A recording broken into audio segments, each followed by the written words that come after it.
How's it going, YouTube? Coming at you today with another video, and today, guys, what the brand new is going to be the guide to board breakers. Now, I really do hope that you enjoyed today's video. Today, we're going to be talking about the 10 best decks in the room, and then also talking about which board breakers are going to be the most effective into what matchup. Board breakers are very important. They're deciding a lot of games right now, including cards like Dark Ruler. We're seeing Evenly, Kurikara. So you really want to make sure that you know which ones you have to play to be successful, and you'll see which ones overlap the most in terms of which matchups you'll be playing against the most. So if you haven't already checked out my sponsors over at Imperium Duels, to Dragon Shield, the Gem, or Sleeve Chief, definitely go ahead and do so, all down in the description below. Without further ado, let's hop right into our first topic. That's going to be the best decks in the room. That's going to be Branded, Dragon, Sprite, Kashtira, and Labyrinth. This really shouldn't surprise anyone. These are the heaviest in terms of representation and top cuts, especially in Euros this weekend. This is all that we really saw. There was a couple different decks that were also pretty popular, but at the same time, these were by and large the #1 picks for the event, and also the best decks in top cut. But then we also have the best tier 2 decks. Anything outside of the top 5, I'm not even going to do like a tier 1.5 or anything. I would just say the other decks in the room that I would pick right now would be things like Vanquish Soul, Rika Sun Avalon, Hurley, Fluanderies, Striker. All of these decks are fantastic options right now if you want to go ahead and pick any of them. There's a lot of different variations of them as well. Just to give you an idea in terms of what matchups we'll be referring to. Just to mention real quick, some decks really aren't shut off by huge board breakers. They don't really do anything to those decks. So I think Branded is a very good example that really doesn't have a hard time against a lot of different blowouts in the game. So a lot of those decks you really have to prevent the board from happening versus break the board. And there are other decks in the room like that. Having cards like Bishul's to make sure that your opponent can't set up the full board. Having Droll or Shifter to make sure that your opponent just can't play. These are things that are sometimes very necessary in terms of breaking the board by not allowing them to establish a board. So that's something that you really have to keep in mind with some of these too, where you might not see some of them be super crazy with a lot of the different board breakers as far as interaction goes. Those end up being the decks that you really have to prevent the board rather than break the board. But talking about the board breakers that we have right now, Santa Claus, any kind of Kaiju, we have Lava Golem, Spear Mode, Kurikara, Super Poly, Droplet. Hasn't really seen a lot of play lately, but hopefully after Kashtira goes, we'll start seeing a lot more Droplet. That'd be very cool. I love this card. Book of Eclipse, we have Dark Ruler, Regeki, Duster, Lightning Storm, Evenly. So these are the ones that I'll be talking about today. So just talking about Santa Claus or a Kaiju situation, the decks where I feel like these cards shine against would be like Vanquish Soul, where you can call main phase and your first action is just a Kaiju over the link 1. Very solid. Or if your opponent has something on the board that's rather threatening,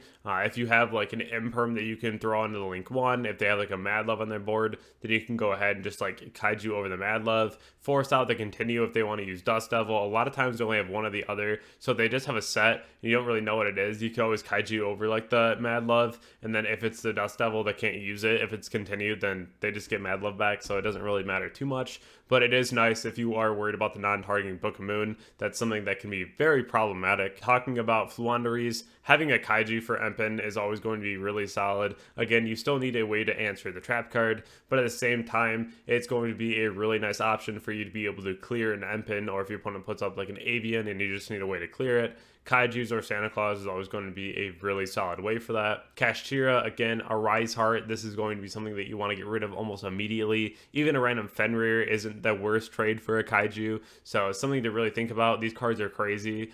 Pearly, Noir, you know, that's always going to be a really crazy card too, so you want a Kaiju for that. And then Striker, just hit over the link 1 with the Kaiju, and then all of a sudden all their back row is shut off. But the one thing that you really want to make sure that you're aware of against Striker is a lot of the back row that we're seeing now isn't just Striker spells anymore, it's Offerings to the Doom, a Floodgate, it's Book of Moon. There's so many different cards that could be in the back row for Striker. Kaijus definitely answer cards like Widow Anchor, and those are way more threatening than anything else in my opinion, because Anchor is crazy. You can side Kaijus against Dragon if you're afraid of like Borrelin, but usually they won't put that up right away. It's just gonna be Seals, so at that point it's a really bad card to side in. It's not really that good against Sun Avalon. You can put in a Kaiju, but it's only really answering one problem, where I think that cards like Kurikara would do so much better, because I don't think that the value trade is good enough for a Kaiju. Branded, it's never really good to Kaiju this deck, ever. It's really not, especially if you have a Gimmick Puppet on your board. That Kaiju is like mega dead. Labyrinth, never really a good time. Sprite, you can, but again, not really the best time to even do that, or even a solid target when there's like 3 or 4 things. That's why cards like Dark Ruler are a lot better. I would say it's a pretty fair split between the 10 decks here as far as like what's good and bad versus a Kaiju in the interaction. Talking more so about Kurikara, this does get a little different, but at the same time, not a whole lot has changed. When you're playing against Vanquish Soul, Kurikara is very good because your opponent summons out like a Borger and they draw, they use a Link 1 and they summon or they add back. This is going to be fantastic, especially if your opponent has like Continue, they bring back Rosin effect, and then you Kurikara for like 3. That's almost always just lethal. And if you don't lethal, you can go end phase, summon back Borger, draw a card, and their draw phase, Borger effect again, draw a card. Very, very good. I really like Kurikara right now. This card's pretty crazy. Against Sun Avalon, again, there's a lot of crazy cards that end up on the board, a lot of really nice effects. Cards like Hyperton, then you have the Bang Lancer and the Rika Queen. So this card trades out for a lot. This is a very good card. You definitely want to make sure that you have this somewhere in your side deck. I still think that it's a solid option in this format. Talking about Kashtira, this is like the best matchup for this card. You have Shanger Era that activates its effect. You have a potential Fenrir effect, or a Unicorn. You have a Rise Heart. There's so many ways this card just messes up that matchup. So very good option, especially the fact that in the top 64, Cashier had a 30% representation at Euros. This is something where you really want to look at cards that can go ahead and shut down Cashier as soon as possible. Also against Pearly and Sprite, this card just shines so well. You could even bait like an Ensemble Robin as well. This card just goes so crazy to that matchup, especially Sprite. If you can bait like Carrot and Red, maybe you bait like Mannequin Cat or Sprind, and then you just get a huge tribute with Kurikara, and that's almost always lethal. Against Labyrinth, it probably won't come up. Against Branded, you could, but again, it's just not really that crazy. And then against Dragon, if your opponent's going Seal's Pass, that's another thing where like it's not really going to do a whole lot. If they go summon Magnemite, you contribute the Magnemite, and then you have a 3000 beat stick, and then you could like reborn the Magnemite, and at that point get a search. So that'd be like a cool thing that you could do. But at the same time, I don't really think that it's going to be like super impactful, right? I think the same goes for Lava Golem and Sphere Mode. These would just be the same matchups because all of the decks down here at the bottom just put up a pretty minimal board, so none of these cards really are that effective.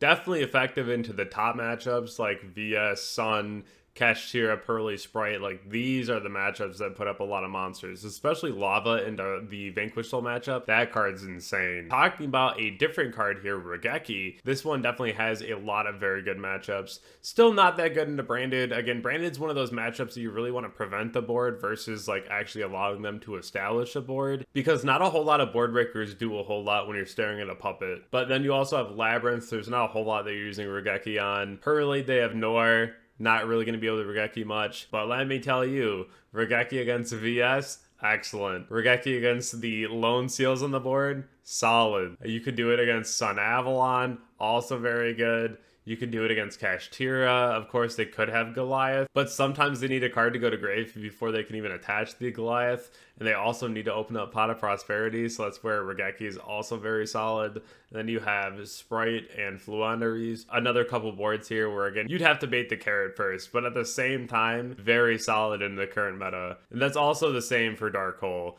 Both of those cards are pretty fantastic. And then Duster, I have everything except Branded. You can side it against Branded, that's fine. But again, I'm not really too concerned about Branded outside of siding in cards like Bell, Bishals, Crow. Like those are the cards that you really need in that matchup to be successful. Also Ash Blossom, of course. But Duster in any of these other matchups, Striker alone, like Duster would be crazy. Against Lab, Duster's insane. Against Fluandaries, you force out the trap card, so then at that point you can at least go ahead and Dark Ruler the board right after, which is really good.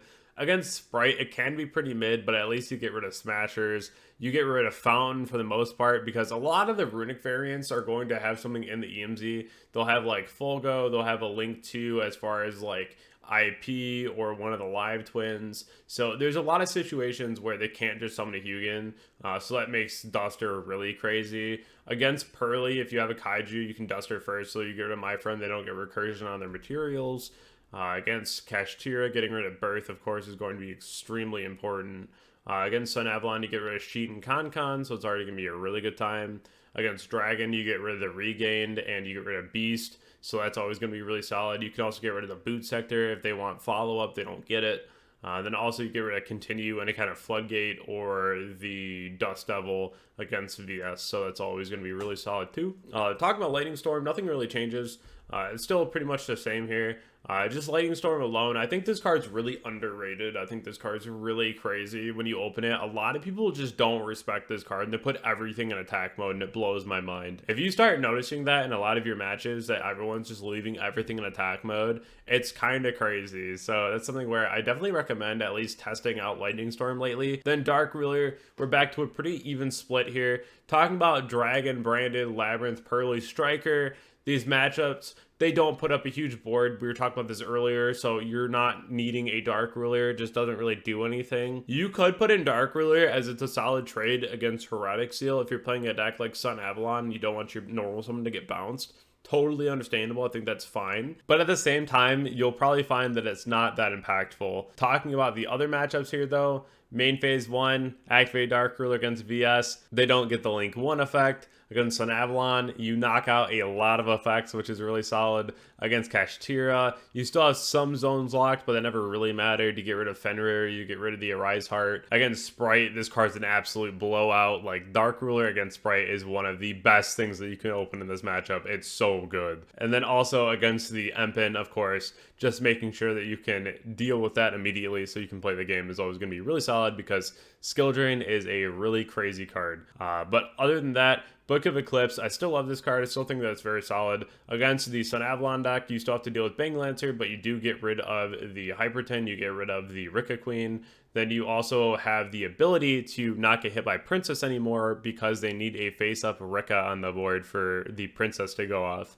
So that's also very cool. Against Kashtira, this card's very good, because this is another situation where, let's say that you're playing Vanquish Soul, you can book a Shangri-Ira, and then once the Shangri-Ira is face down, you can summon Rosin to the zone and blow up the Shangri-Ira without it having the protection effect. So that's another really cool interaction. There's a lot of really nice things that you can do with Book of Eclipse, especially I talk about this a lot in Striker, where you don't really want cards set, so in the end phase when they're flipped up, it allows you to be able to steal everything and go for lethal really quick. So that's another card that I think is really phenomenal this meta, that it kind of fell out pretty hard. But against Kashtira, of course, being able to knock out the Arise Heart. Against Sprite, almost every monster will be affected by this, which is also very cool. And then you also have the Empen to be booked, so that's always going to be something that you want to clear immediately. Against these other matchups, Book of Eclipse really won't do that much, and I think that's why it's really fallen out of favor. Just because, again, Seals Pass, nothing really happens. Against the Link 1, you can go ahead and try to force out the Link 1 and then Book of Eclipse the board, so you can't get hit by Dust Devil. So that's another kind of niche interaction. You have to do a lot to be able to make this card live, where I'd rather just play like a Regeki. Against Branded, this card still feels insanely mid. Against Labyrinth, it's pretty okay, because if your opponent has a Lady and they use a trap, you can chain Eclipse so that you can at least deny your opponent getting another trap, and then you also book Lady so you don't have to deal with that situation again. And it's another way to be able to deal with the Lady, because at that point it's not untargetable anymore, because they have more set cards and you can blow it up with a Rosin or what have you. So that's another really cool idea there, to at least be able to mitigate more resources going to your opponent. So that's something that you can consider. Against Pearly, this card's very nice if you're going first and you have it set. If you're going second, it really won't do a whole lot, because it doesn't really answer a whole lot. Your opponent would already have the Nor. If you can like bait Nor effect to the point where it's under 5 and then you can Eclipse, then it's like okay, because you bait out like the rest of the Nor effect, so it's like fine. And then against Striker, this card does absolutely nothing. So Super Poly, this card's pretty crazy, but it's only really good into a couple matchups. So against Dragon, Branded, Sprite, and Fluanderies, this card is very solid, especially against Fluanderies when your opponent's trying to combo off, and you can make a quick Garura to really make sure that your opponent can't keep normal summoning. That's always going to be the best. That's something where you at least make sure you don't have to deal with an Empen. Against the Endward of Sprite, you can do quite a bit with Super Poly. Against Branded, of course, you can make Dragostapelia, starring Venom. Like, there's so many different cards that you can make. Mudragon, Garura, you name it. Against Dragon, there's also just a ton that you can do against that matchup, because in the grind game, this card becomes insane. And then also if your opponent ends with more than just Seal, and they have the Boral Savage with the Boral End, and then they use like the Heretic Seal to summon out a Magnemite, it's a really easy time to go ahead and just activate Super Poly. I like this card a lot, but again, it's only good in very niche scenarios. You can play against things like Vanquish Soul, Sun Avalon, Pearly, etc., and use it, but at the same time, it's really low impact, and I don't really recommend it. but against these 4 matchups, I think Super Poly is very, very good. Talking about Droplet, this is only not good into 3 matchups. Dragon, Kashtira, and Striker. Card really doesn't do a whole lot, but into these other matchups, especially Branded, talking about the Albion, something that you can't target, so you can at least Droplet this card so you don't get puppeted. I think Droplet's fantastic. It's a really solid option. Going into the Sprite end board, this is something where if you're playing a lot of quick plays, Droplet ends up becoming stellar because you're able to just bait everything in one chain link and then use Droplet at the end of it, get rid of it all, negate the board, and then keep going from there. Against the VS deck, against Sun, there's so many interactions with Droplet that I think is just so good, especially the fact that if you're ever dealing with like huge monsters, this is another thing where you're really able to just cut attacks in half and really go for lethal. So this is something where I really do hope that we get Droplet back in the format. I think this card is phenomenal, and if you're worried about playing this card against Kashtira, even side it and then just play it against literally everything that doesn't say Kashtira, because this card is insane. And then last but not least, we have Evenly Matched. This card's absurd. Against Dragon, Branded, and Fluenderies, I don't love this card. You can put it in against these matchups, but especially against Fluenderies, being able to summon the Apex Avian, which has been a lot more popular in the build now, will prevent you from using this. Against Branded, feels pretty mid, especially if you're staring at a monster on your board. Then also against Dragon, you're going to go Battle Phase Evenly Matched, and your opponent's going to go, that's cool, Chain Steel, bounce, regain to my hand. On a new chain link, summon Magnemite effect, and then they just keep going as usual, and you wasted your battle phase. Very bad card in that matchup. Against Vanquish Soul, this card is nothing but value. It's very good. Against Sun Avalon, unless they have Regulus on the board, or you can at least bait the Regulus effect, this card is going to just win you the game outright. Against Kashtira, it does a lot, especially if they commit their Racial and their Burst to the board. You want to get rid of as many resources as possible. Against Pearly, again, you really want to make sure that you can get rid of the My Friend Pearly so you can go ahead and clear the Exceed so they can't get any more value. Against Sprite, in combination with Dark Ruler, this card's absolutely absurd, but it's still very good if you can bait Carrot, especially if they're on the Adventure Engine, because they're going to have to keep the token, right? Against Labyrinth and Striker, this card speaks for itself. Evenly Matched is a very scary card this format, and something that's going to be in everyone's sideboard. So be careful when committing to your board games 2 and 3, and even game 1, if you're playing against a Runic deck, they'll probably have this in their main deck. So make sure that you know what you're doing and that you don't get caught off guard by this card. I hope that you enjoyed today's video, and if you haven't already checked out my Discord, Twitch, Twitter, Instagram, or my Metafy page, definitely go ahead and do so, all down in the description below. I really hope to see everyone at Raleigh, North Carolina. I'll be having a meet and greet from 4 to 5 at Sir Walter Coffee. And if you want more information, that's on my Instagram, it's on my YouTube community tab, it's in my Discord announcements, so you can definitely go ahead and find that. I'll put out reminders soon, but I do appreciate each and every one of you. I hope to see as many of you as possible at Nationals, and if you haven't already subscribed to the channel, we're 33 away from 18,000, so share the video, let's get out there, let's get to 18,000 so we can be on our way to 20,000. I appreciate each and every one of you. Thank you all so much, and I'll catch you in the next video. Thank you.